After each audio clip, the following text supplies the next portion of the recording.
Good evening, everybody. Welcome to episode 2 of Side Grumbles. I'm your host with the most, Cody Broussard. Since everybody liked the first episode, and I appreciate all the support so far that people have shown for the first episode, even though it was kind of shitty quality, this one should have much better audio quality and such. The video quality is still going to be kind of crap because I don't have a nice camera. Maybe eventually, once I get some extra cash in the pocket, I'll buy a decent camera. But once again, I'm on camera here. We're going to be talking about some really old school gaming tonight. So I decided to talk about one of my, again, last episode we were talking about alternate fantasy role-playing games, but I also at the beginning of the episode talked about my three favorite versions of Dungeons and Dragons. And one of those, which has been my favorite for quite a while now, is the original Dungeons and Dragons. Goes by many names: original D&D, classic D&D, OD&D. I prefer to just call it original Dungeons and Dragons, or OD&D. The first iteration of Dungeons and Dragons, also known as the white box, because it came in this infamous white box. The original printings came in the wood grain box, of course, which I can't afford one of those, but that's what originally came in. So I do have my white box here. Have all my books, all the booklets rather, unpacked. And we're going to do an in-depth look at each and every booklet, including the supplements and chainmail and sword and spells. I will probably split this up into several episodes, and if you look over, you'll see that I have my totally legitimate PDF copy up so we can go through it together. But I'll also be referencing the real books beside me, because I just prefer to look at real hard copies as I'm reading things. I just like to have them on hand. So yeah, that's what we're going to be doing. This might be several episodes, and there might be some other episodes of Side Grumbles in between. And hopefully, I do have a guest lined up, hopefully, for Grumbles. I'm not going to spoil who that may be, because it's not 100% for sure yet. But it's pretty certain. It's going to be a really, really cool episode. It's really special guest, another game designer. That's the only hint you're going to get.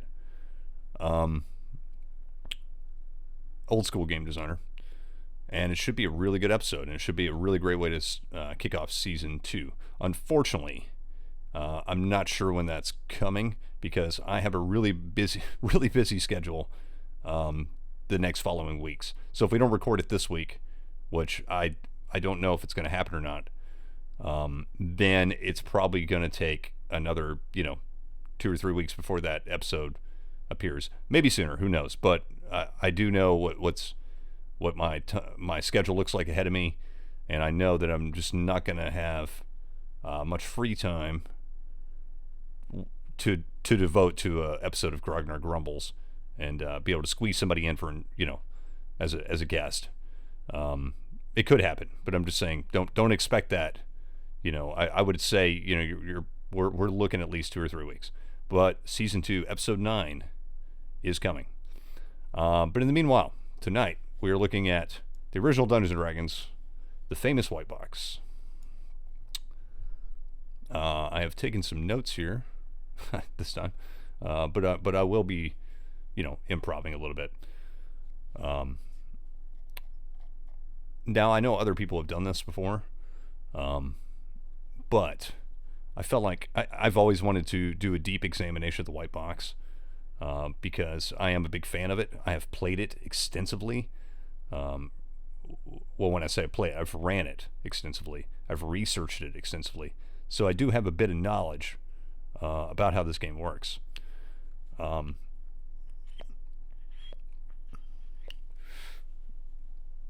So grab a cup of coffee, because I got mine.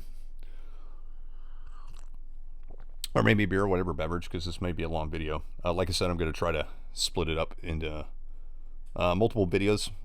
My goal here is to do a video per a booklet. We might cram more than one into a video.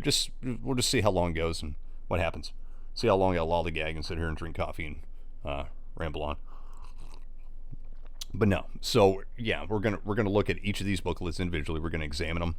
I think White Box D&D, original D&D, really deserves a deep examination because it is very different from every other version of Dungeons and Dragons.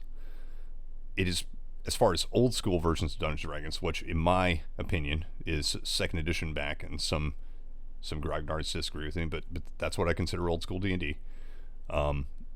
It is the most different version. Now, don't get me wrong. If you've never really looked or played White Box D&D, which I don't think most people actually have, there's a lot of differences here. So I think it's worth examining. I also think it's worth examining because I think I think a lot of old, even grognards and old school gamers easily overlook this edition, which is unfortunate because I think it really is a great version of the game. And even to this day, I think it's very playable. Like I said, I've ran it extensively, one-shots, campaigns, the whole deal with supplements, without. And yeah, it's very playable, and it's very enjoyable. And so not only am I gonna... So yeah, I'm going to start this video off by saying, why would you play original D&D? Okay. Well, first off, like I said, original D&D is very different from any other version of D&D. So I want to state that, Lee, if you're not that familiar with it, if you've only, just glanced at it, set all preconceptions aside, because this, like I said, this version of D&D is very different. I would approach, if you want to get into original D&D, I would say, first off, approach this as a totally new game. Do not approach this with any preconceptions of any other version of D&D you've played. So, if you've played AD&D or BECME or whatever, what have you, don't approach it with that mindset. Approach it with a very fresh mindset. Look at it, just forget, I know that's hard to do because it says Dungeons and Dragons, so and it has a lot of the same concepts, and it does. This is the framework what all those games were built on. But at the same time, this is a very different game. So that's the first thing I want to state, is that if you actually, after this video, you're like, oh, that, Cody's got me here, and like, that looks pretty cool. I want to look a little bit more deep into this. Well, and that's part of the reason I'm doing this video, to show you what this game has to offer, as well as just I think it's going to be fun and interesting. Just go through it and really examine it and see where the game came from. I think it's important. But back to my previous point, which kind of got off on something else there. Why would you play original D&D? Well, for one, original D&D really is a toolbox. It's a toolkit. That's the way to look at it. It's nothing more than that. And it states that at the beginning of the book, which we'll look at, because we're going to go, we're going to go fairly in depth with this. We're going to go page by page and look at everything.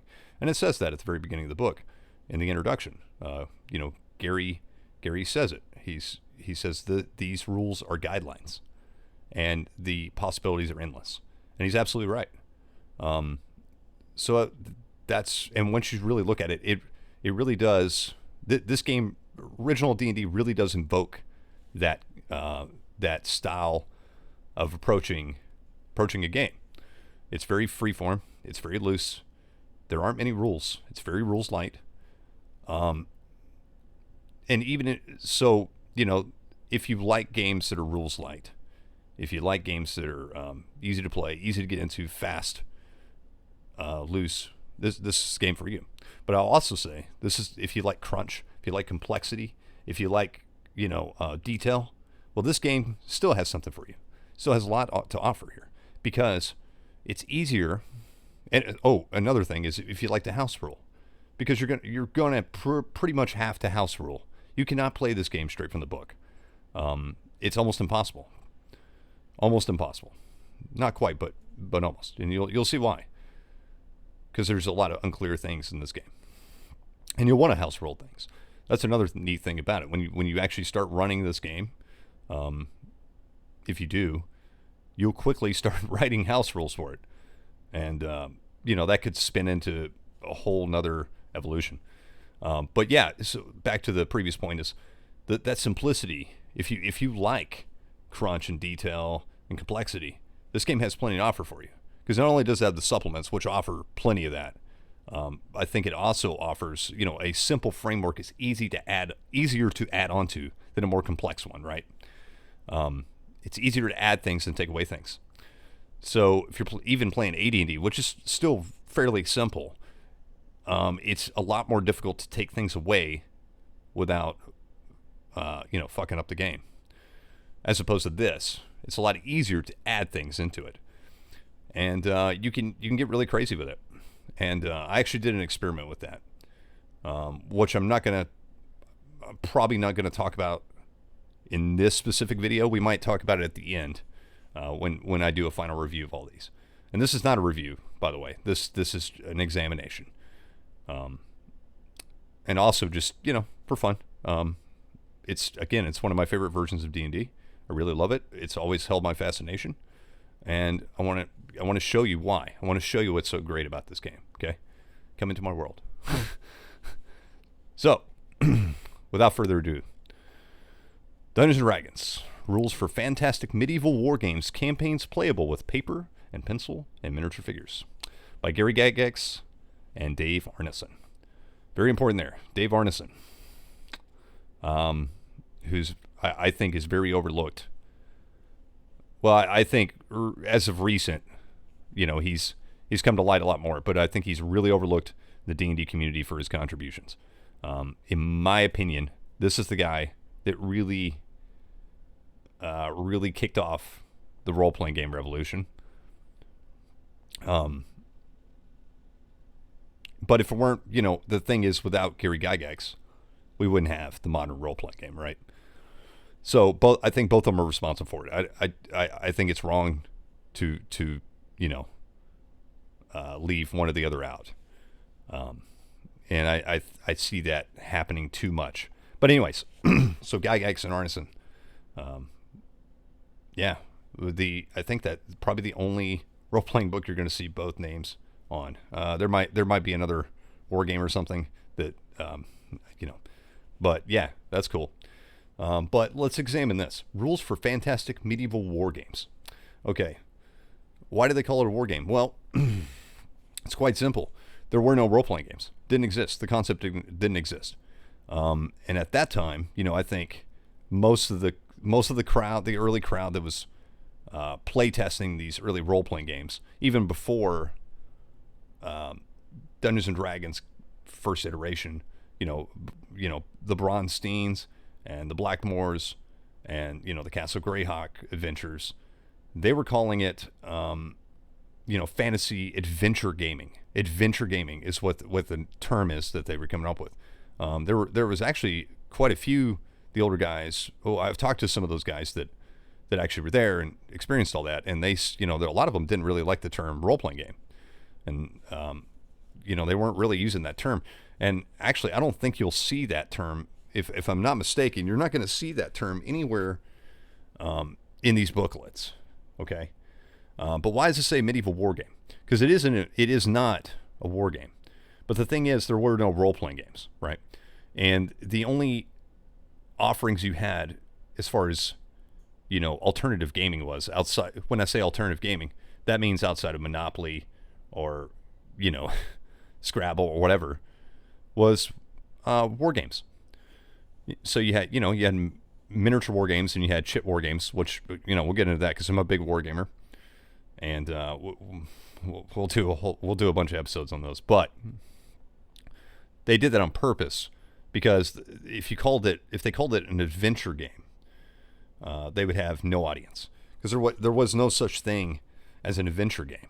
There was no such thing as a role-playing game. So first off, they didn't really know what to call it. Second off, it was a marketing decision pretty much. So they could sell because they knew their target audience, and their target audience was going to be the wargamers. That's who they were hoping to sell this to, and that was their crowd. So that's why they put medieval wargame, when in fact it's not really a medieval wargame, right? And you'll quickly realize that. The other interesting thing is, as we go through this book, you're going to see, and maybe you're not going to recognize it as much as I do, just because I've read so many war games. They have a lot of wargaming nomenclature in this book. A lot of things you would have seen, even in war games today, you're going to see in this book.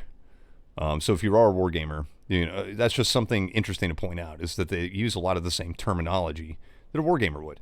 And the thing is, these guys were wargamers, right? Gygax, Arneson, and that whole crowd were wargamers. That's where they came from. That's the roots of our hobby. I think everybody knows that. Like, I don't have to explain this to the grognards, but that's basically, that's the reason it says medieval war games, and I think that's interesting to point out. So this is booklet 1, Men in Magic. Here's the actual booklet. Mine, the ones I have, are like 5th printings, and I think this PDF is probably the same printing than what I have. There are differences in the printings. I think most everybody knows this, but I'm going to point it out anyways, is that the first 4 printings, I believe, had Tolkien references in them. So, they called halflings hobbits. They had, Balrogs, Ints, that sort of thing. The Tolkien estate sued them, and by the 5th printing, I believe it was the 5th printing, they removed all those references, for the most part. Now, in my copy, they took out most of them, but there are 1 or 2 still references to hobbits and such in here. So, yeah. But, yeah, by this time, they had gotten rid of most of the Tolkien references. So that's one interesting thing. So that I think the copy we're looking at here does not have the Tolkien references in it, and it doesn't really matter. It doesn't really change our examination, but it is worth pointing out, right, if you don't know that, which I think most grognards know that. All right, so splash page, dedicated to all the fantasy wargamers who have enthusiastically played and expanded upon the chainmail fantasy rules. And then, of course, it gives thanks and gratitude. So yeah, the chainmail fantasy rules, which we are going to look at because I think it's very integral. We're going to look at those last because I feel like they need their own explanation. They also need their own examination.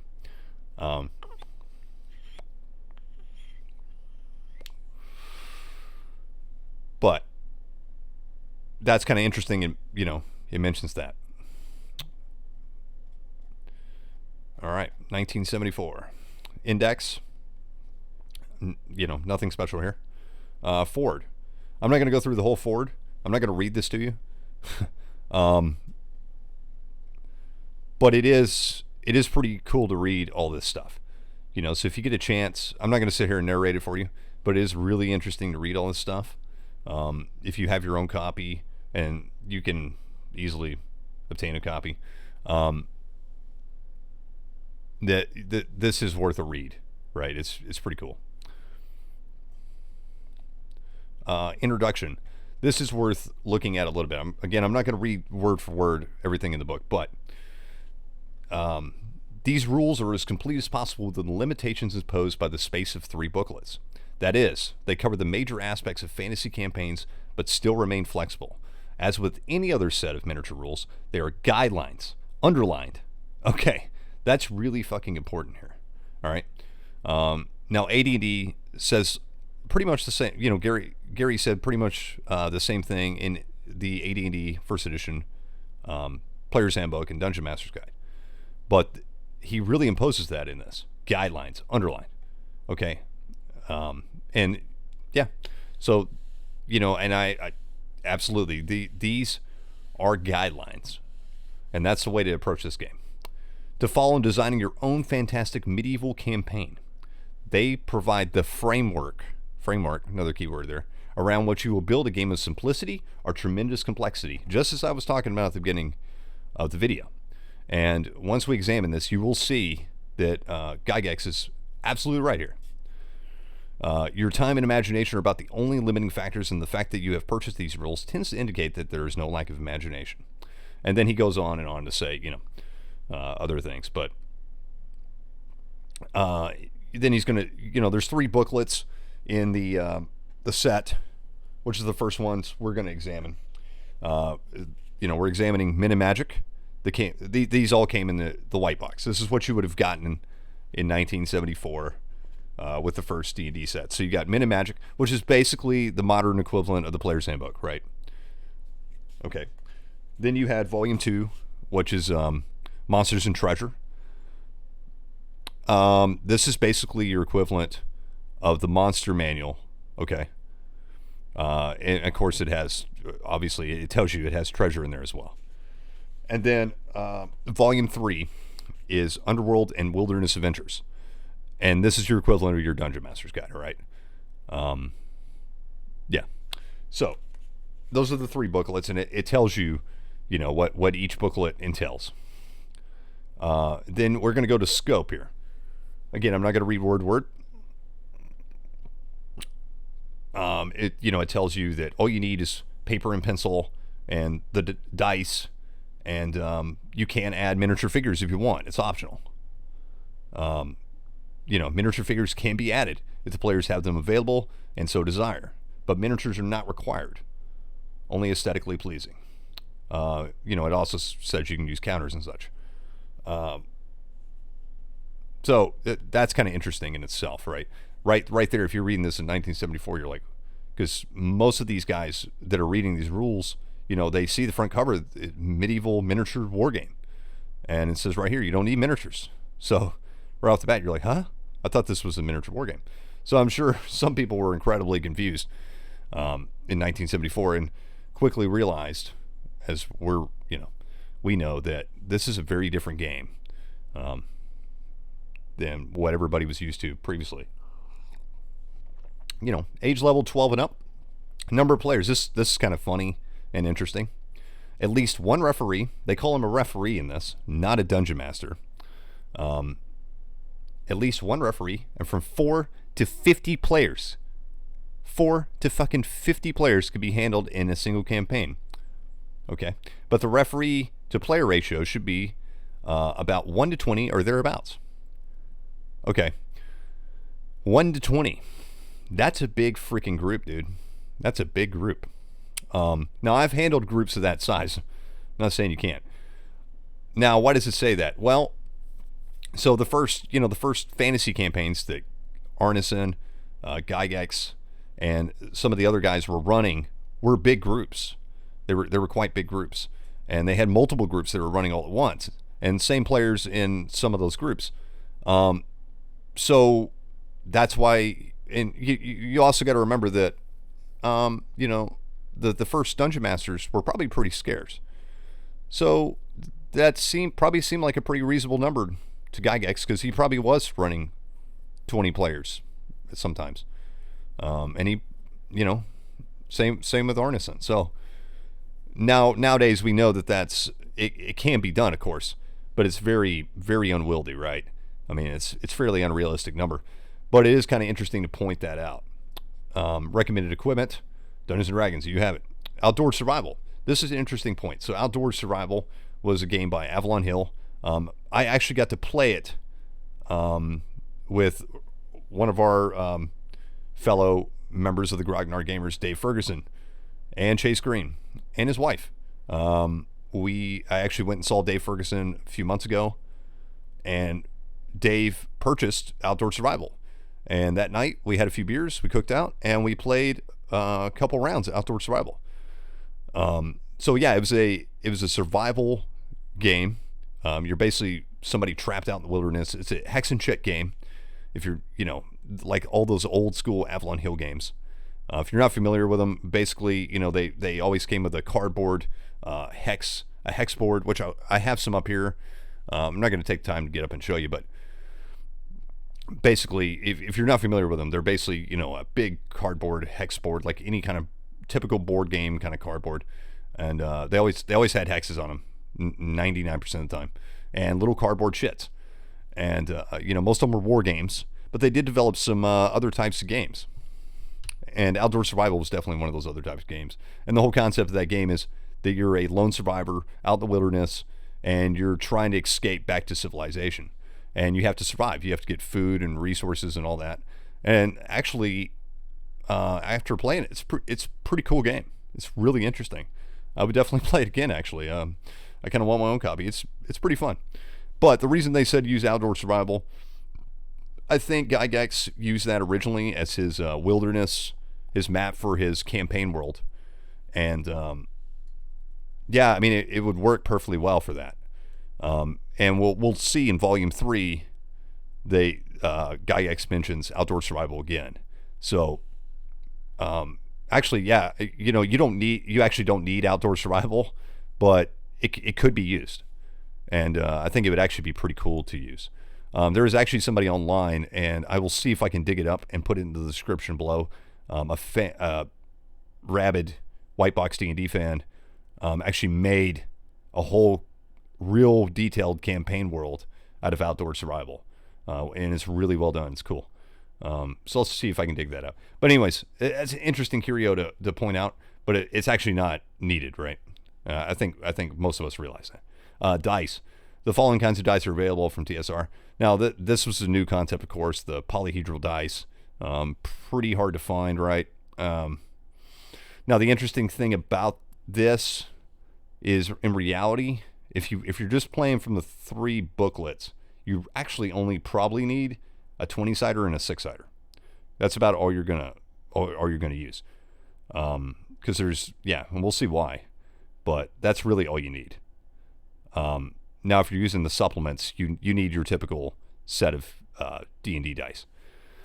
Chainmail. This is another interesting thing to point out. Is they recommend using chainmail for the combat, even though I don't think I think from what I understand, Gygax did use chainmail as his original combat system and quickly moved away from that in favor of we'll show that there's an alternate combat system. I think that's what most people used, even Gygax.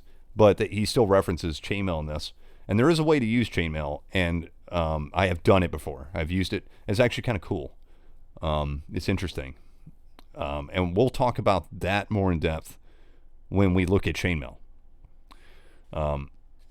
So anyways, that's an interesting thing to point out. Preparation for the game, basically telling you that, the game master, the referee, not the dungeon master, not the game master, referee, has to draw out, He's telling you basically to draw out a dungeon. That's the way to start. He doesn't say anything else about, there's nothing else here. It's purely dungeon crawling, right? Now, this is another thing, and I'm not going to touch on it too much in this video, is that I think a lot of people approach this game differently than future iterations of D&D. A lot of people that I talked to that played this looked at this in totally different ways. I actually talked to a guy that played back then in 1974, and he was a college kid, and he played with a theater troupe, and they picked up the game right as it came out, and they had a bootleg copy, which was pretty common amongst the college campuses. They had Xerox photocopy, whatever, and they actually approached it more like a very heavy role-playing storytelling game, and less of a dungeon crawling game. So that's kind of interesting. Even back then, people were approaching the game differently. So that's one misconception, I believe, that a lot of people have, that, back then people only did dungeon crawls, and hex crawls and such. I don't think that's the case. I think that was probably the majority of the case, but I don't think that was the only case. I think even back then people were approaching the game differently.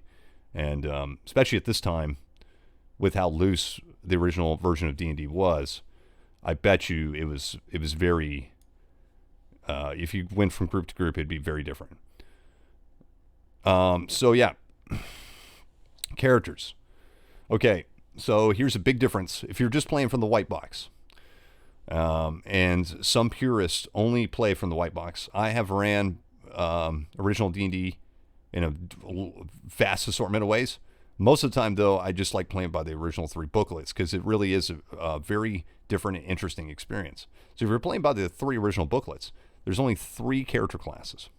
You have Fighting Man, not fighter. They refer to them as fighting men, magic users, and clerics.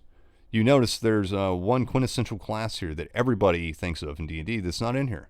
The thief. The thief is not in here. The thief was introduced in the Greyhawk supplement, which again we will look at. But that's one big difference here. It's interesting to point out.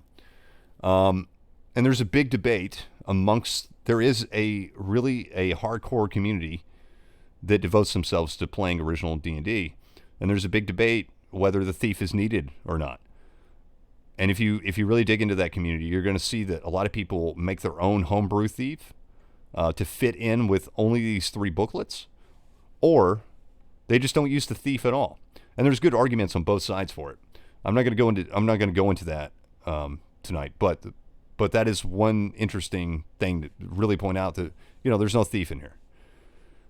So, and it outlines what each class is all about. One interesting thing to note with the classes, right off the bat, is armor and weapon restrictions and whatnot. So, if you're taking the game literally, which is kind of hard to do, let's be honest, and that's one thing about original D&D, is there's a lot of debate and interpretation. So this is one interpretation. There's a lot of interpretations to this, and one of these things is the weapon and armor restrictions. Because if you notice here, so we're looking at the fighting man.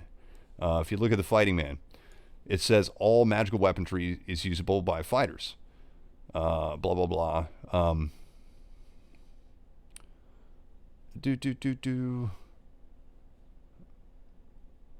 So, anyways, it says magical weaponry, and I was looking for. I thought it said armor too, but I can't find that. So they can only use a very limited number of magical items of the non-weapon variety. However, and they cannot use spells, of course. So one interesting thing here is it says this, with all the classes. It doesn't specifically say they can't use those arms and armor per se, because it refers to them as magical and enchanted weapons. So one interpretation of this is that if you're reading this literally, a magic user could technically wear any armor or weapons. That's one interpretation of this. Now, it's not the vastly accepted interpretation, and I think it was later corrected in one of the strategic reviews or whatever. So, but it is interesting, I do want to point those kind of things out, because this game is open to a lot of interpretation.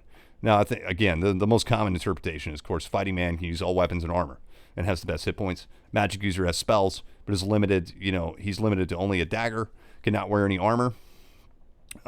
He can make potions, scrolls, magic items, etc.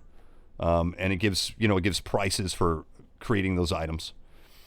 And then the cleric, can only use blunt weapons, just like like we're used to.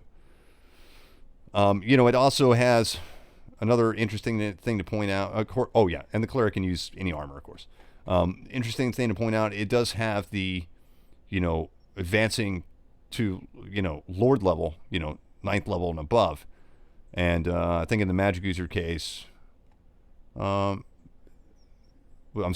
the cleric's case, 7th level, they can actually attract, followers and such. So, fighting man become a lord. I don't know if magic user has an option for that. Doesn't look like it. Cleric does, though.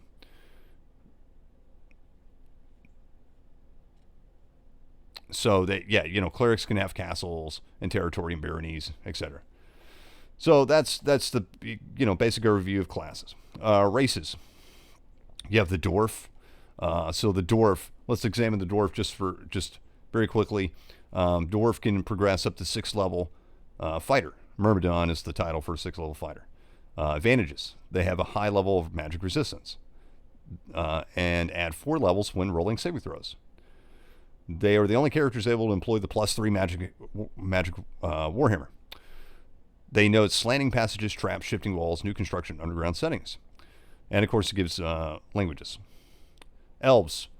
Okay, this one is really interesting and really open to interpretation.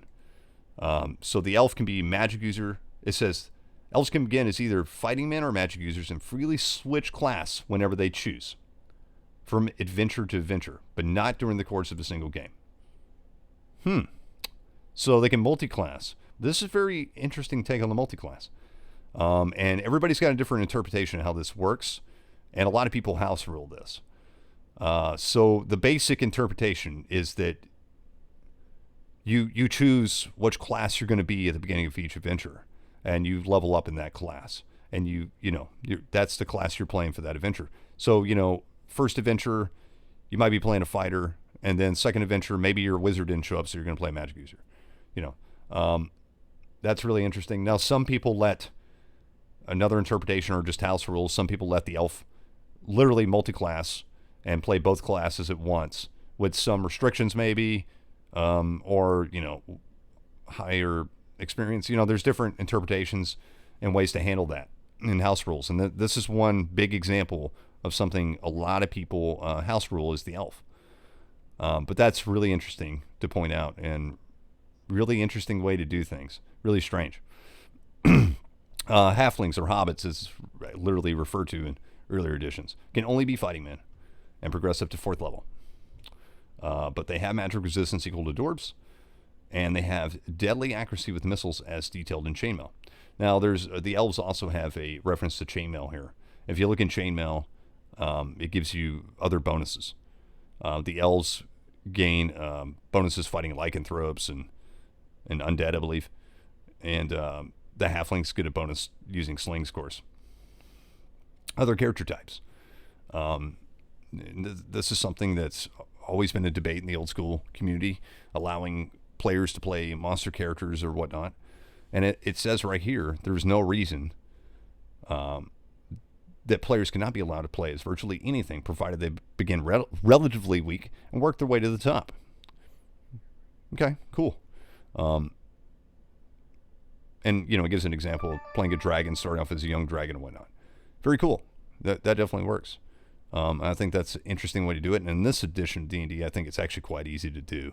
It's probably easier than any other version. But yeah, they straight out say, there's no reason a player can't play something else. Character alignment. So you only have 3 alignments, just like in Beckme, which is what this, Beckme was directly derived off this. You have law, neutrality, and chaos. That's it. No chaotic good, nothing like that. And it gives an example of different fantasy races and where they would fall in those alignments. Changing character class. So this is kind of like dual classing in AD&D, or future iterations of AD&D. And I believe first edition might have had something similar. It's been a while. While changing character class for other than elves is not recommended, the following rules should be applied. In order for men to change class, they have to have a score of 16 or better in Prime Resequit, and of the class they wish to change to. And the score must be unmodified. And then you can change class. It's not recommended, but it, tells you can. So that's kind of interesting. So rolling up ability scores. You still have your typical ability scores here. You have strength, constitution, intelligence, dexterity, wisdom, charisma. And it recommends rolling 3 6-sided dice, generate number from 3 to 18 for each score. And yeah. So this is really, the ability scores are something really interesting to examine here. So first off, you'll notice that there's not many bonuses for ability scores. There's some here, but they don't have huge modifiers. Ability scores don't matter as much in this because they don't modify much. Now, I will say that in this version, a +1 is a way bigger deal than in future iterations. So if you're getting a +1 to anything, it's a bigger deal. So, but at the same time, you'll notice there's a lot less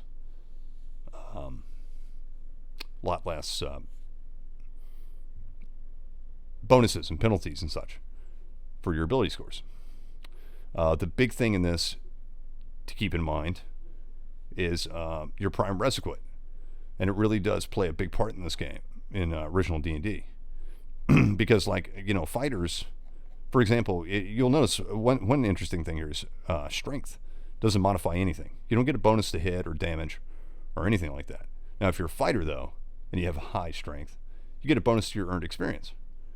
So that's a big deal. Same thing with wisdom. There's nothing on here. Wisdom doesn't modify anything, but it does for a cleric. And there's some good arguments for that, why that works that way. But it's interesting to point out that, like strength, it doesn't modify your ability to fight. Dexterity does. If you look down here, dexterity above 12, +1 hit with missile weapons, under 9, -1. Constitution modifies hit points and your chance of survival, which is basically system shock. Is what they're talking about here. And then, of course, your prime requisites. Now, a lot of people do house rule this. This is one of the first things a lot of people look at in house rule or later on down the road. A lot of people play around with this and modify these bonuses and penalties. So, but that's really interesting to point out because this is really different than any other version. Languages, basically every point of intelligence you have over 10, you get an additional language. Non-player characters, gives some information about non-player characters, how to hire them, how much they cost. This is a reaction table for NPCs, and you would roll 2 6-sided dice and add your charisma. Well, I thought there was charisma bonus, maybe not. Yeah, so there is a charisma bonus right here. If you look up top, you have maximum number of hirelings. You also have a loyalty bonus, and you add your loyalty bonus to that to get reactions to NPCs and trying to hire hirelings or negotiate or whatever. And this will give you that. I've also interesting thing to note about this table. I've seen other people, and I've done it too, use this table for other ability scores. Take the same thing for charisma. This is just other house rules, which I think are interesting to point out, just to spice up your creativity if you're interested in playing this. And take the charisma and substitute with every other ability score, and you use that for ability rolls, right? And then you could use this chart for that. So you could do that, and I've done it. It works pretty good. Loyalty of non-player characters, and loyalty score and what they get on their morale. I think it assumes you're using the chainmail morale system. Basic equipment, very basic equipment here. The way you roll up gold, it's 3d6 times 10. Now, one interesting thing you're going to see here is there's no variable damage in this iteration of Dungeons and Dragons in the original version. That didn't come till Greyhawk. So it's assumed all weapons deal 1d6 damage no matter what the weapon type. Doesn't matter. Doesn't matter if it's a greatsword or halberd or whatever. It only does 1 dice of damage. That's really interesting. And it's another thing a lot of people house rule. And usually the house rules for that I've seen are like, two-handed weapons still d6 plus 1, and light weapons like a dagger or something, does a d6 minus 1, maybe. So there's different interpretations to that, different house rules. Another interesting thing to point out, though. Weight. I think this is in gold pieces, if I'm not mistaken. And of course, it tells you how to add up encumbrance and whatnot. Experience point chart, pretty much relatively the same as we're used to in AD&D, BECMI, every other iteration of D&D. This really didn't change. And of course, you got the cool titles here, and some more really bad art. Which, even though a lot of this art in this book is really bad, and some of it is plagiarism, some of it's quite cool. I actually got to say, this piece is probably my favorite piece in all the. I just want to point this out because this is my favorite piece in the original D&D books. I got a soft spot for barbarians, or just like old school looking barbarian dudes, and this one. So I like this one a lot. So here we go with statistics regarding classes. Now, an interesting thing to point out here. You've got your each class, and it tells you what title you are, and that's your level. Dice for cumulative hits, which is your hit dice. Fighting capability, if you're using chainmail, and spells per level. So the first thing I want to point out here is the hit dice. Yeah, notice something different here. Yes, so every class is assumed to have, all these numbers are D6, right? It's a die, it's a D6. Now there's different interpretations to how this actually is supposed to work, okay? Some people say that, it basically, it'll tell you how many dice total you're getting per level. So I think it's easier to examine this like with the magic user. Okay, so magic user first level gets a D6, right? He gets one hit die. Okay, fine. And then next level it's one hit die plus one.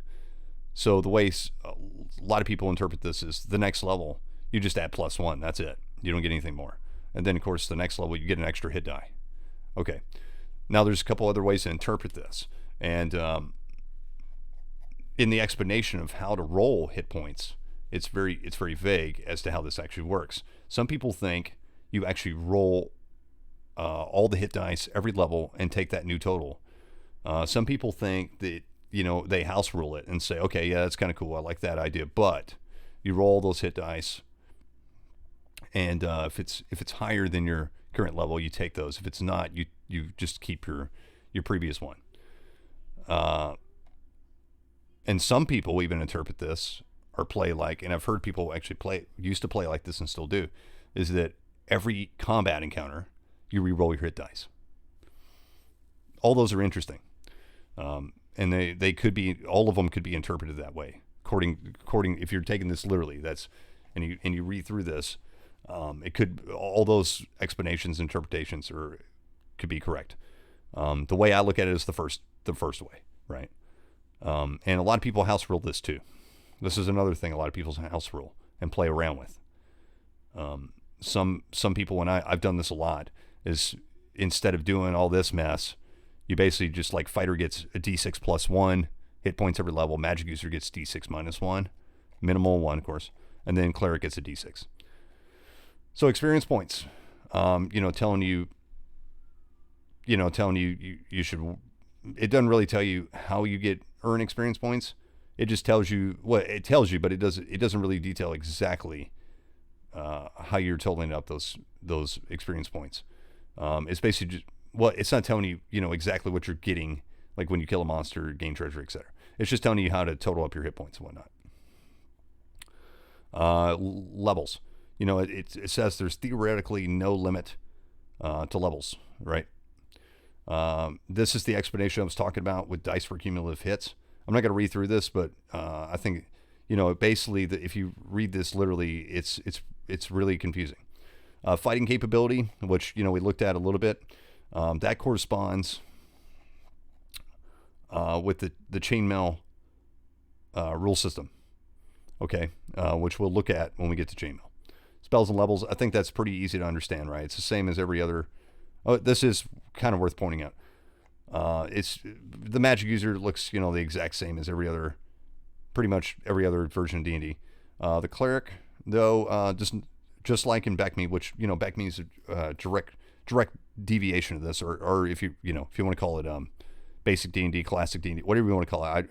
I just call it Back Me. I mean, because everybody understands what I'm talking about or you can call it Metzer, whatever.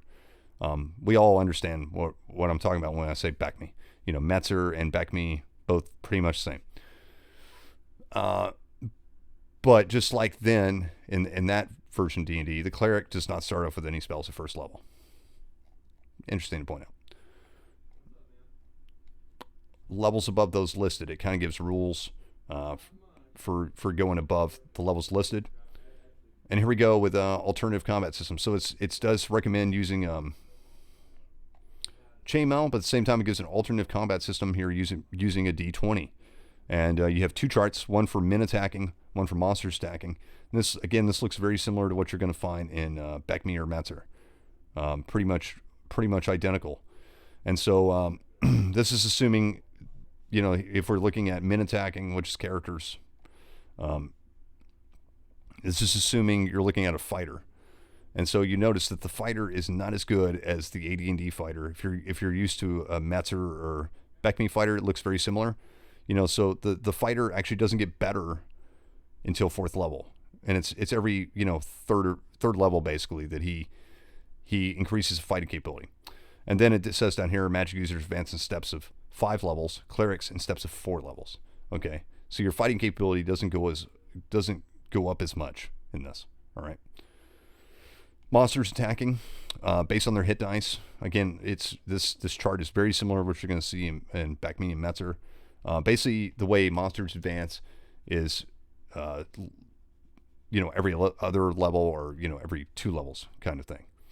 Saving throw matrix, again, very similar to what we're used to in every, version of old school D&D. Nothing really strange or different here.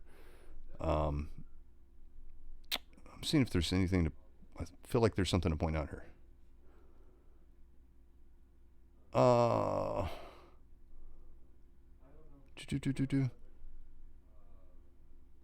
It just kind of tells you how saving throws are done. There is a little, it's kind of vague how saving throws are supposed to work, and some of the spells it's kind of vague if you even get saving throws. And this is another thing people house rule or whatnot. So, but it kind of gives you a very vague, loose interpretation of how saves are supposed to work. Spell table. All right, we're getting towards the end here, which is perfect timing. We're going on an hour, so I think that's perfect timing. So we're going to look at spells. We're not going to look at each individual spell, okay? I'm going to just kind of flip through these. If I find something interesting, I'll let you know. But one thing to point out about the spells is the spells are a lot more limited than what you're going to see in AD&D. For one thing, magic users. A first level magic user, notice something here? There's a very quintessential spell missing. Magic Missile. Not here. His only offensive spells really are Charm Person and Sleep, which Sleep is really powerful in old school D&D, and it's no different in this. But you notice that there's no Magic Missile here, which is a big thing, and that's introduced in Greyhawk. So that's something really interesting to point out. But most of the quintessential D&D spells are here, up to 6th level, of course. This only gives you up to 6th level spells, not 9th level. That's another thing to point out. Greyhawk introduced, I think, is where they introduced 7th, 8th, and 9th level spells. They also have these blank spaces here. What's that for? Well, at the back of this book, it tells you, you can create your own spells. And this is supposed to be where you write in those spells you created for your magic users, and other magic users can, attain those spells. Kind of cool. Even though, of course, nobody's going to write in their actual white box, Minute Magic book anymore. But I actually haven't seen one where somebody has either. But that's what that is for. Cleric spells, pretty much the same as you're going to be used to. Nothing different here. Of course, there's a lot less than what you're used to in AD&D or whatnot. But if you've played Metzer or Backme, it's probably about the same. Now, one thing that might be different is a lot of the damages and stuff of these, or effects of these spells, if they have dice, are all going to be a d6. There's no, if you've noticed as we're flipping through this, there's no use of variable dice in this, or any of the other polyhedral dice that they recommend. Really, like I said, you only need a d6 and a d20. So like Cure Light Wounds heals a d6, every spell effect. Fireball is d6s, lightning bolts d6s, so weapons are d6s. So you only, if you're playing by these 3 booklets, you really only need a d20 and a d6 for a player. Now the Dungeon Master would need those other dice because it does have charts and tables and other things that you roll those other dice, but all the spells and weapons and everything use a d6. So, and if you were using chainmail, you would only be using d6s. Clerics versus undead monsters, very similar. Nothing too crazy here. It's pretty much what we're used to. Really nothing to point out here. It's pretty much exactly what all old school D&D players are used to.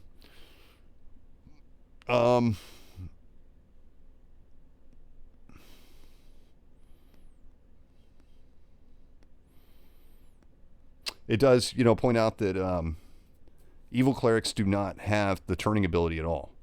So, in AD&D, I believe, was the first to, it said you could I believe, or a lot of people did that where evil clerics can control undead, but I believe it's in the rules anyways.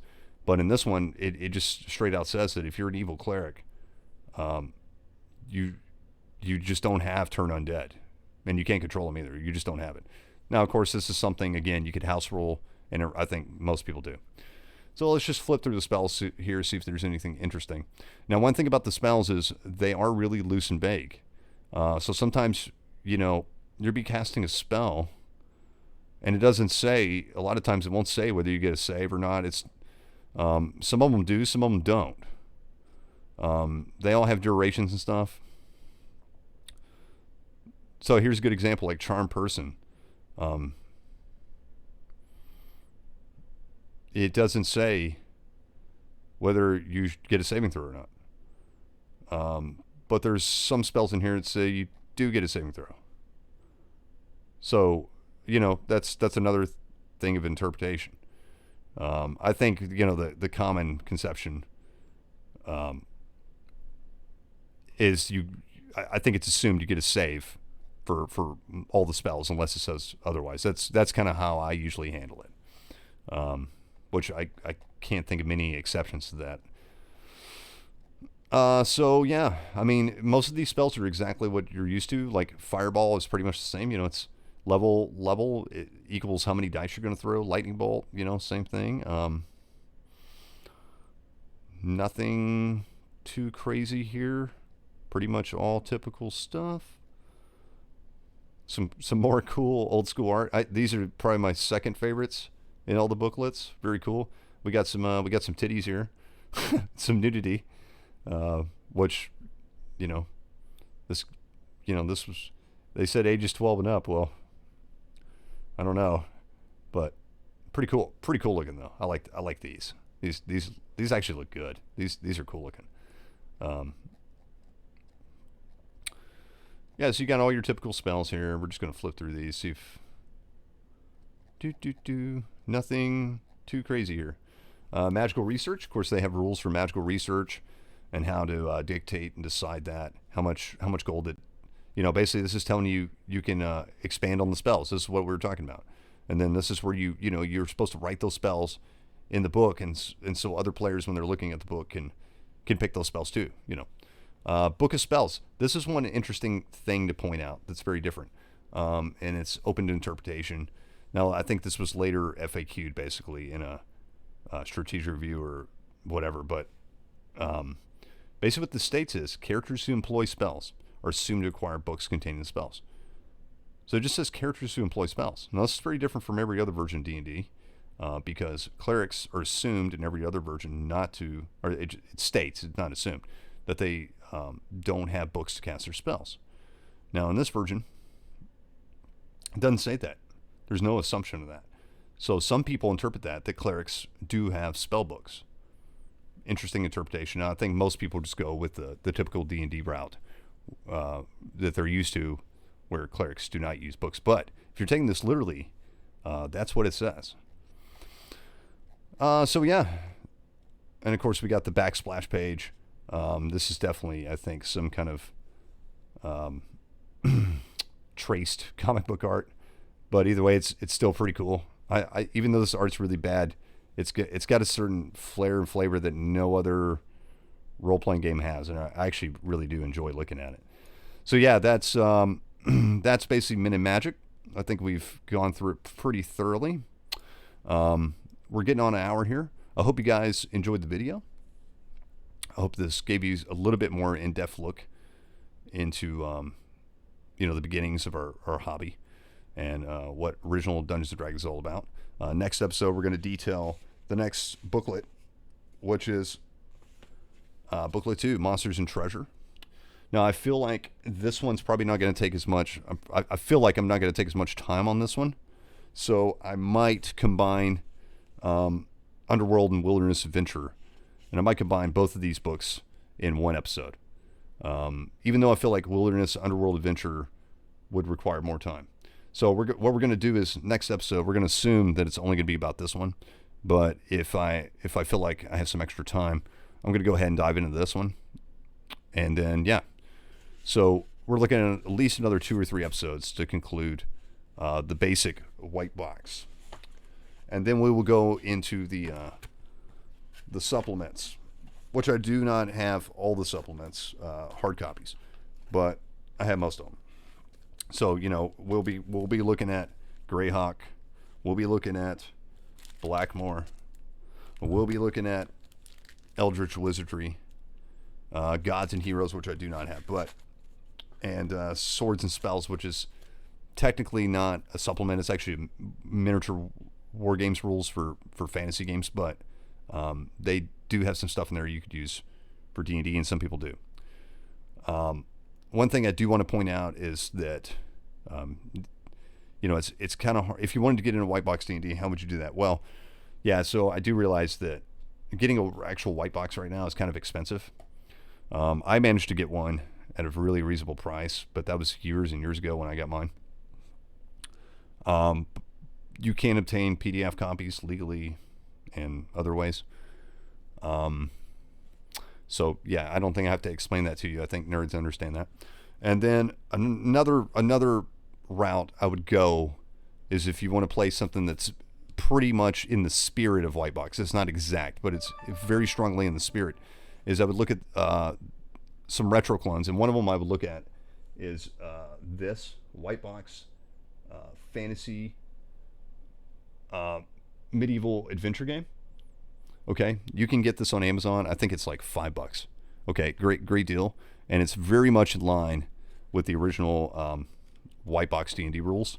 The other cool thing about it, okay, so this is based on Swords and Wizardry, which is another version based on white box with the supplements, which is free too, by the way, a PDF version, and you can get a hard copy of that for pretty cheap as well. You know, $10-15, whatever. But this, if you wanted to go, you know, straight white box, this retro clone here, white box, which you can find on Amazon for $5, is a really, really solid game. I would really recommend this. You know, if you had some young kids and want to go get them into D&D, or even if you doing some one shots at a convention or whatever, you know, you have a bunch of friends over and y'all want to play some D&D, but you don't feel like taking 40 minutes rolling up characters, this would be a really good option. And it's really solid. I actually ran a pretty good campaign with just this.